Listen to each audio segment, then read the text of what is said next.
ஸ்ரீ குருப்யோ நமஹ. பெரியவாச்சரணம். ஹரஹர சங்கர ஜெய ஜெய சங்கர. குருங்கிற டாப்பிக்கில் தான் சீடனை தம் நிலைக்கே உயர்த்தும் குருங்கிறது தான் அந்த திருஷ்டாந்தமாக ஒரு ஸ்லோகத்தை பகவத் பாதாளுடைய ஸ்லோகத்தை சொல்லி பெரியவா எக்ஸ்பிளைன் பண்ணுறா. அந்த ஸ்பர்ஷமணி அப்படிங்கிறது இரும்பை தங்கமாக மாற்றும். அது பக்கத்தில் கொண்டுட்டோம் அப்படின்னா, அந்த ஸ்பர்ஷமணி பக்கத்தில் கொண்டுட்டோம் அப்படின்னா இரும்பு தங்கமாக மாறிடும் அப்படின்னு சொல்கிறார்.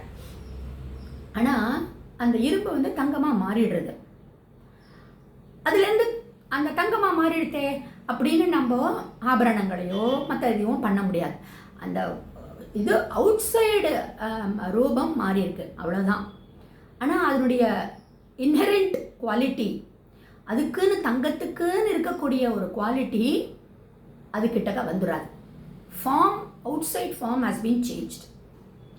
அப்போது எப்படி இதை சொல்கிறார், அந்த ஸ்வர்ண தன்மை அதுக்கு வெளியில் தான் இருக்குமே விழிஞ்சு அவுட் சைட் அப்பியரன்ஸில் தான் இருக்கும். அதுக்கு எப்படி சொல்கிறாரு, ந ஸ்பர்ஷத்வம்.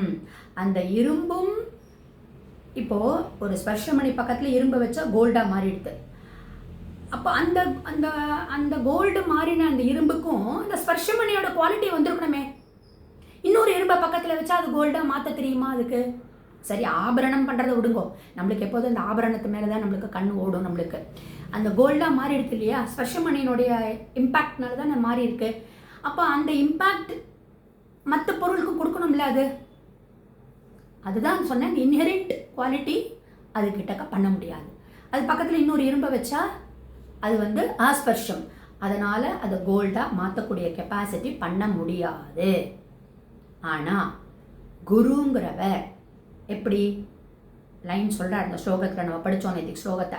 சத்குரு ஸ்வீய சிக்ஷியே ஸ்வீயம் சாமியம் விதத்தே அப்படின்னு சொல்கிறார்.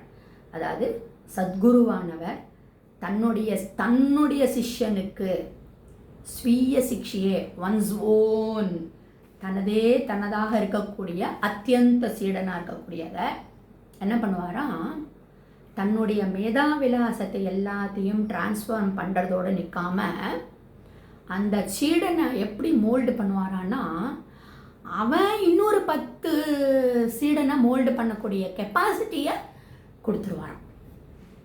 அவனை மட்டுமே ஞான ஒளிக்கு கொண்டு வராமல் அந்த டிரான்ஸ்ஃபர்மேஷன் எப்படி இருக்குமான்னா, அந்த சீடன் has the capacity to convert இன்னொரு 10 பேரை கன்வெர்ட் பண்ண முடியும் அவன் குருவாக மாறி.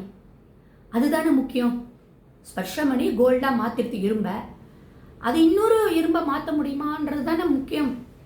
ஸோ அவுட் சைட் டிரான்ஸ்ஃபர்மேஷன் மட்டும் இல்லை, அந்த இன்ஹெரண்ட் குவாலிட்டிஸையும் அந்த குரு அந்த சீடனுக்கு கொடுத்து, ஆத்மார்த்தமான அத்தியந்த சீடனுக்கு கொடுத்து, அந்த சீடன் அந்த குருவனுடைய ரோலை ப்ளே பண்ணக்கூடிய கெப்பாசிட்டி அவனுக்கு வந்துடும், அந்த டிரான்ஸ்ஃபர்மேஷன் வந்துடும் அப்படின்னு மாணிக்கவாச்சாரியர் கூட இதுதான் சொல்கிறார். முத்தி நெறி அறியாத மூர்க்கரோடு முயல்வேனை பக்தி நெறி அறிவித்து பழு வினைகள் பாரும் வண்ணம் சித்தமலம் அருவித்து சிவமாக்கி என்னை ஆண்ட அத்தொகை அருளியவா யார் பெறுவார் அச்சோவே அப்படின்றார் மாணிக்கவாசகர். சித்த மலத்தை அழுக்கெல்லாம் போக்கி என்னை சிவமாக்கி, அதுதான் சிவமாக்கி என்னை ஆண்ட, என்னையும் சிவமாக்கி என்னை ஆண்ட, இப்படி உன்னை தவிர வேற யார்பா அருள்வா சிவனே அச்சோ அப்படின்னு சர்ப்ரைசிங்காக ஒரு மாணிக்க வாசகர் போடுறார். அதுதான் சம்திங் ஸ்பெஷல், அதுதான் குருவனுடைய தன்மை அப்படிங்கிறார். அந்த குருவனுடைய கிருபா சக்திக்கு எல்லையே இல்லை, அது என்ன வேணால் பண்ணும். அந்த பரம அந்த திறன், அந்த நாலேஜை அந்த இரும்பு மாதிரி இருக்கிற சிஷ்யனையும் ஆட்கொண்டு அவனையும் தன் நிலைக்கு, அதுதான் ஹெட்டிங்கே எப்படி பெரியவா கொடுத்துருக்கா பாருங்க, சீடனையும் தம் நிலைக்கே உயர்த்தும் குரு. அவனுக்கு நாலேஜ் மட்டும் டிரான்ஸ்ஃபர்மேஷன் பண்ணாமல் தன்னுடைய நிலைக்கு உயர்த்துறார். அதுக்கு பகவத் பாதாளுடைய அந்த ஸ்பர்ஷமணியினுடைய உதாரணம் சொல்லி பகவத் பாதாள் சங்கரரே சொல்கிறார், என்னுடைய குருங்கிறவர் இப்படி இருப்பார் அப்படிங்கிறத பெரியவா வந்து அந்த ஸ்லோகத்தின் மூலயமா ரொம்ப அழகாக எக்ஸ்பிளைன் பண்ணியிருக்காங்க.